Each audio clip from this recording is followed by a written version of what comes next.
कभी एक ऐसा राजा हुआ जो पहले खूनी युद्ध का दीवाना था, लेकिन बाद में सबसे बड़े शांति प्रेमी बन गया। इतना ताकतवर कि उसका साम्राज्य मिस्र से लेकर बर्मा तक फैला था। लेकिन क्या आपको पता है, उसके राज में ऐसे राज छुपे थे जो आज तक कोई किताब नहीं बताती। ये कहानी है महान सम्राट अशोक की और उनके अनजाने रहस्यों की। आइए शुरू करते हैं। पार्ट 1, जन्म और शुरुआती जीवन। अशोक का जन्म 304 ईसा पूर्व में पाटलिपुत्र, जो आज पटना में है, वहां पर हुआ। मौर्य वंश के तीसरे सम्राट चंद्रगुप्त मौर्य के पोते और बिंदुसार के बेटे। बचपन से ही साहसी, युद्ध कला में निपुण और थोड़े क्रूर स्वभाव के लिए मशहूर थे। अपने ही भाइयों से सत्ता के लिए संघर्ष किया। कहते हैं सिंहासन पाने के लिए 99 भाइयों को हराया, कुछ कथाओं में मारा भी गया। क्या ये सच है कि सिंहासन पाने के लिए भाई की हत्या हुई? इतिहासकारों में इस पर मतभेद है, लेकिन मौर्य राजमहल के अंदर ये राजनीतिक खेल काफी खून खराबे से भरे थे। पार्ट 2, कलिंग युद्ध और सबसे बड़ा मोड़।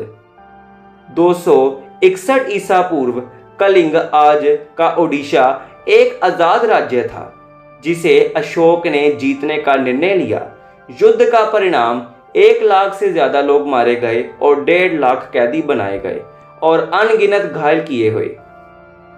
युद्ध के बाद अशोक ने मैदान में लाशों के ढेर देखे और यही उनके जीवन का सबसे बड़ा बदलाव हुआ।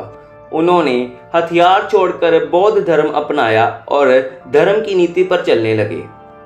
लेकिन क्या सच में अशोक पूरी तरह से अहिंसक हो गए थे? कुछ प्रमाण बताते हैं कि उन्होंने सीमा सुरक्षा और सेना को मजबूत रखना जारी रखा था। पार्ट 3, अशोक का साम्राज्य और नीतियां। साम्राज्य अफगानिस्तान से लेकर बांग्लादेश और दक्षिण भारत तक फैला था। धर्म नीति, जिसमें दया, सत्य, अहिंसा, धार्मिक और प्रजा की भलाई पर जोर था। सड़कें, कुएं, वृक्ष, अस्पताल प्रजा की सुविधा के लिए काम किया गया था। राज आज्ञा को फैलाने के लिए शिलालेख यानी कि रॉक एडिक्ट्स का इस्तेमाल किया। ब्राह्मी लिपि में संदेश पूरे साम्राज्य में खुदवाए। इन शिलालेखों में कुछ जगहों पर ऐसे कोड जैसे वाक्य है जिनका असली मतलब आज भी पूरी तरह समझा नहीं गया। पार्ट 4, अनजानी मिस्ट्रीज और कम ज्ञात फैक्ट्स।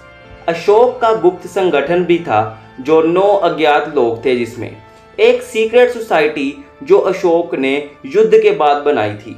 इसका मकसद